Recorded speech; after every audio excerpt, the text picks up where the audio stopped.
आज का दौर मीडिया का वह युग है जिसमें मीडिया जिसे चाहें उसे रातों रात स्टार बना सकती है और जिसे चाहें उसे विलन बना सकती है, पप्पू साबित कर सकती है।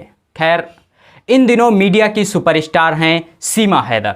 आज की वीडियो में हम चर्चा करेंगे सीमा हैदर की।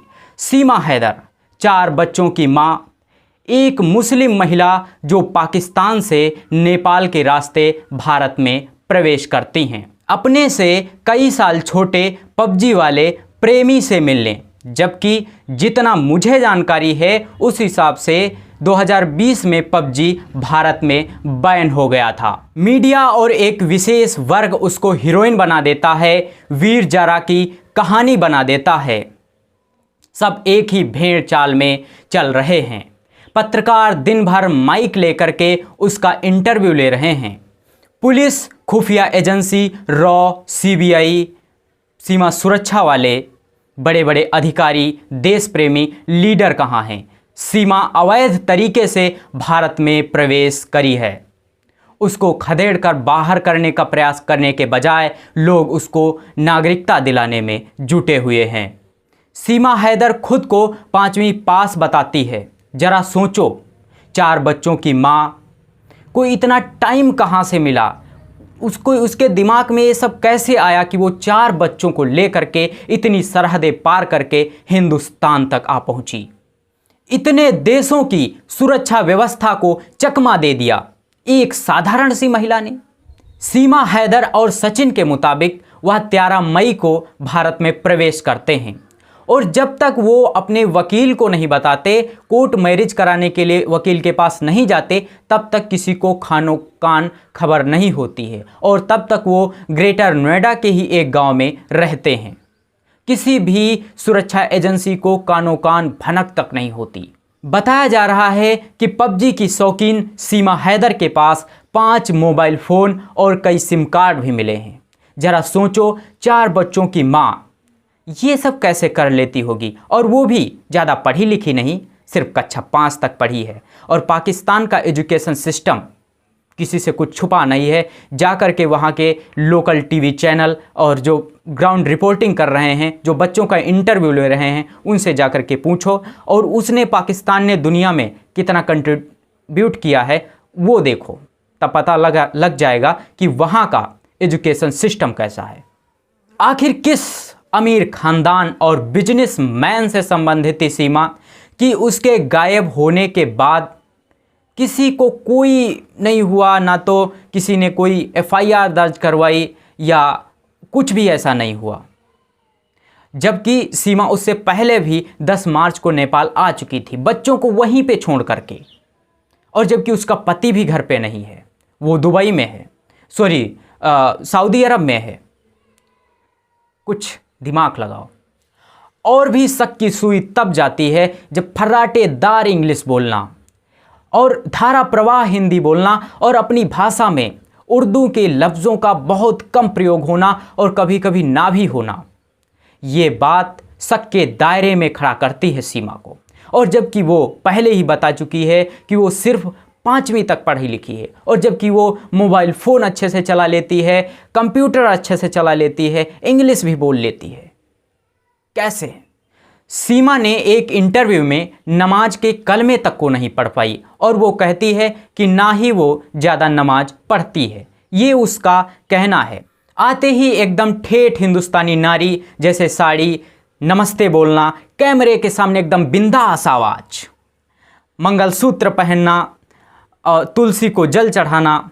एक नए परिवेश में आते समय उसको किसी भी प्रकार का कोई भय नहीं है और एकदम सहज रहती है। जो कोई भी क्वेश्चन करो उसका जवाब उसके पास पहले से ही तैयार रहता है। कैसे?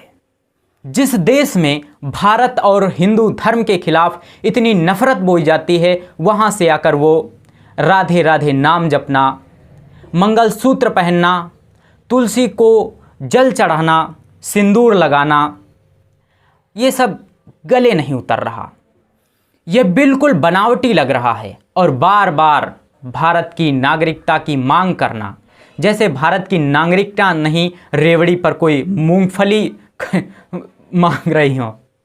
आज के आधुनिक दौर में जहां शकल सूरत, पैसा और सामाजिक पहचान सबसे ज़रूरी है, वहाँ सचिन नाम के एक मामूली से लड़के पर ऐसे कौन से हीरे जवाहरात की खदान इन मैडम को दिखी कि लाखों रुपए खर्च करके, इतनी सरहदें पार करके एक झोपड़ी में रहने के लिए आ गई। मीडिया इंटरव्यू में सचिन इतना खोया खोया सा और डरा सहमा सा क्यों नजर आता है? इंटरव्यू के समय क्यों सीमा की नज़र हर समय सचिन पर रहती है? ये सारे सवाल शक के दायरे को और मजबूत करते हैं। सीमा के कथित पति का एक वीडियो सोशल मीडिया पर तैर रहा है जो बिल्कुल बनावटी लग रहा है, जिनकी बातें बिल्कुल सास बहू सीरियल जैसी लग रही हैं, बिल्कुल जैसे ये सब स्क्रिप्टेड हो। कई महान लोग खुशी मना रहे हैं कि एक मुस्लिम महिला हिंदू बन गई और उसके साथ बच्चे जो 4 हैं वो भी हिंदू बन गए, यानी कि 5 हिंदू बन गए।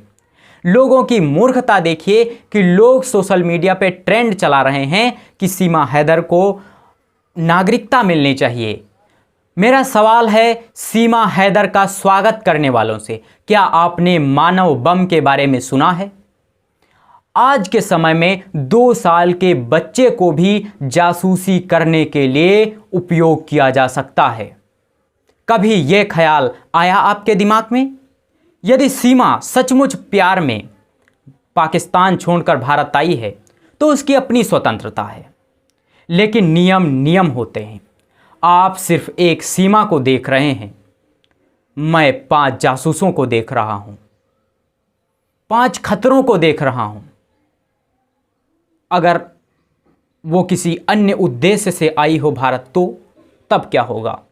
कल को जाकर वो किसी बड़े कारनामे को अंजाम दे दे, तब क्या कहेंगे आप? इसके लिए जल्दबाजी में कदम उठाना गलत होगा।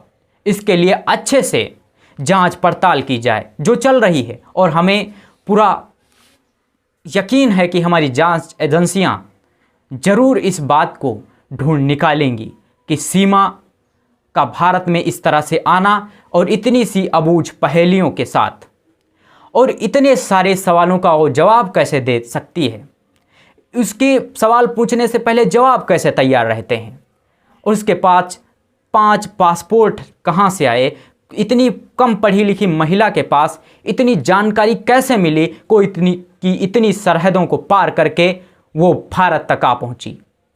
और जब वो भारत को आई तो सिर्फ वो दिल्ली से 65 किलोमीटर दूर ग्रेटर नोएडा के रबुपुरा के सचिन मीणा से ही क्यों मिली? हालांकि यूपी एटीएस की टीम ने सीमा हैदर को गिरफ्तार भी किया और पूछा भी, लेकिन उन सबको बड़ी परेशानी हो रही है ये सीमा की सच्चाई जानने में, क्योंकि सीमा को सवालों के जवाब पहले से ही पता होते हैं। ऐसा लगता है कि उसको इस सारी चीज़ों की प्रैक्टिस है, पहले से उसको प्रैक्टिस किया गया है। बहुत से सवालों के जवाब जो हमारे जो अधिकारी हैं उनको भी समझ नहीं आ रहा, उनका भी शक का दायरा बढ़ता जा रहा है। देखते हैं क्या होता है। तब तक के लिए जय हिंद, जय भारत। बने रहिए हमारे साथ ओमकार विजय यूट्यूब चैनल पर। Thank you.